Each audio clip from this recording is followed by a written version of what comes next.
Welcome back. You're with BSc Market Guide with Kartik Jhaveri, Director, Transcend Consulting. We're talking financial planning with him. Kartik, explain to us, if I intend to buy a house 5 years from now in Noida, a 3 BHK, sure. How do I start planning for it today, taking into account that there will be inflation, etc.? How much money should I put aside for it? See, in a sense, it is quite simple. In a sense, if you want an accurate answer, you need some, professional help, or you need some professional tools to help you. But, like they say, generally speaking, say if a house is going to cost you 10 lakhs, for example, and assume you take about 5% inflation. I'm just giving numbers for the sake of an example. And 5 years later, so 5% every year. So that means 50,000 rupees of an increment every year. 5 years later, expect that the house will cost you 12.5 lakhs. Now, to be able to generate the 12.5 lakhs in 5 years, broadly speaking, what you need to do, you need to at least be able to put away 1 lakh rupees every year. Now, you can break that down into monthly and then, put up that money into a fixed deposit or a, some sort of a corporate recurring deposit or a, postal deposit, whatever you like, really. But something that is going to accumulate your money to about this amount of money. If you do not have the monthly possibility, if you have a lump sum, then you need to proportionally work and say that you need about 1.5 times your return in about a 5-year period. So that means if you need 12 lakhs, then you will need to put away about 8 lakhs of rupees if you have that now. So there are lots of tools available on a lot of sites. Some of the tools are free, and taking professional service is also not so expensive, so you might even want to consider doing that. I am going to come to that in a bit. Of course. Yes. And so therefore, you'll get a pretty good idea about it. It's not very complicated, but not very straightforward also if you don't have mathematical skills. The biggest failure of financial planning on an individual basis is a mismatch between expectations and the income that we have. Now, give us 3 scenarios. How much do I save according to my age? That is, at a time when I have limited responsibilities, I'm possibly married or just single, earning on my own. How much beyond that can I plan my goals? Second scenario, when I have responsibilities and I'm spending on, say, old parents, children, etc. And third, when I actually need money coming back, I'm approaching retirement, or I'm paying for children's higher education, so on and so forth. All the 3 scenarios are absolutely situation specific, so there is no generalistic answer. However, income moves up, expenses does not normally move up in a linear fashion. So if your income is moving up 10%, not necessarily that your expenses are also moving up 10%. What that means in simpler words is, if you are going to say start at 20% when you are young, let's say early 30s, something like that, as your life moves along, you should try and increase at 20 to maybe 22%, 25%, maybe 30%. When you're somewhere in midlife, around 40s, your income is obviously at a pretty reasonably good level, and that point of time, you can be spending about 40 to 50% of your money for your expenses, which means there's about 50 or 60% available to save. Now, what happens is, when you're moving towards retirement, again, you want to consolidate, so you want to make sure you have annuities and flows coming to you. So you want to do a little bit of asset allocation strategies there, rather than thinking of how much money you want to, shell away.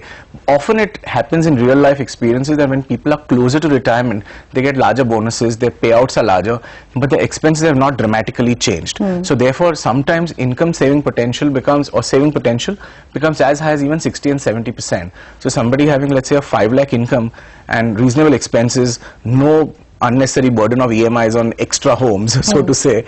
I've seen those people can even save about 3 lakhs, 3.5 lakhs every month, because how much can you possibly spend if you have a decent lifestyle? Otherwise, there's no end to how much you can spend. But these are just 3 broad guidelines if you want to use, because situations will dictate what you should do exactly for each segment.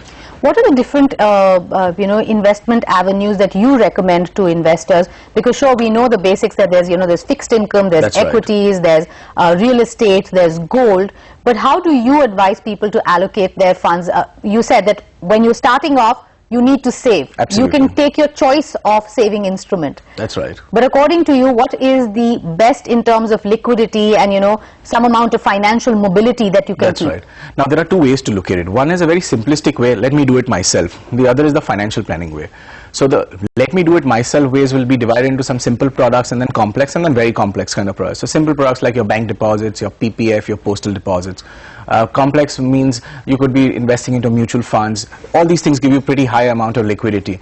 Some very complex products are like a ULIPs and long-term insurance contracts where you're locked in for a long time, and often we've seen that the insurance products don't really perform, and they don't perform because there's a reason of their non-performance, because they're supposed to perform only that way. So it's really your mistake by going and putting money into those products.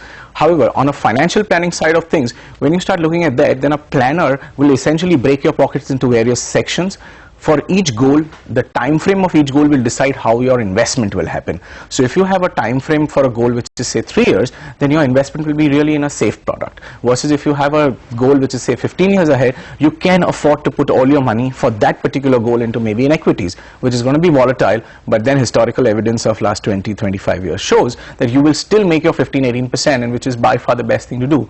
So if you have to create wealth, then the summary is that you get into stocks, that is the stock market, and you get into the real estate market. If you want to conserve wealth, then you do your gold and you do your bonds and fixed deposits.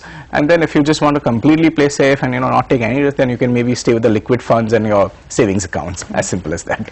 Also divide investments for us 3 ways, because we usually talk about financial planning where we say that if you're earning and you have dependents, a term cover is essential. That's right. Medical insurance is something that is also very important.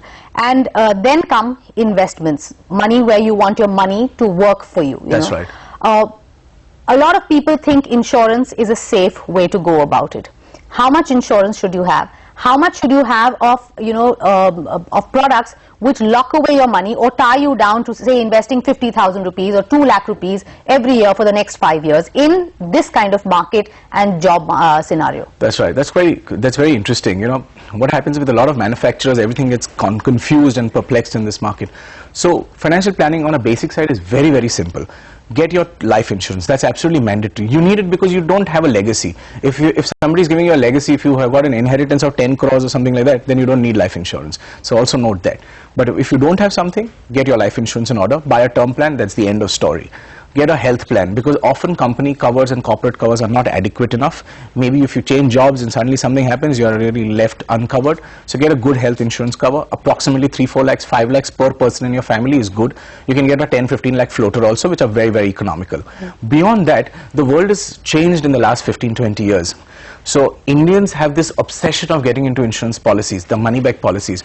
People don't realize they're going to get 1% and 2%. And these are published facts on the websites of companies. Despite that, people like to believe the agent that they're talking to, because he's related in some fashion or some way, and they blindly invest money, and they are in for a very, very rude shock and surprise. So endowment policies, money back policies are actually burning away and eroding your money. You're better off putting money into fixed deposits. LIC website for the last 10 years has not declared more than 3 or 4% bonus. So why would you want to keep your money there? Things like that. So you don't want to do such complex things. Term plan, health plan, some SIPs, some blue chip stocks, real estate, gold, that should be great. Right, Kartik, we're going to have to run into a quick break, but BSC Market Guide comes back on the other side. Stay with us.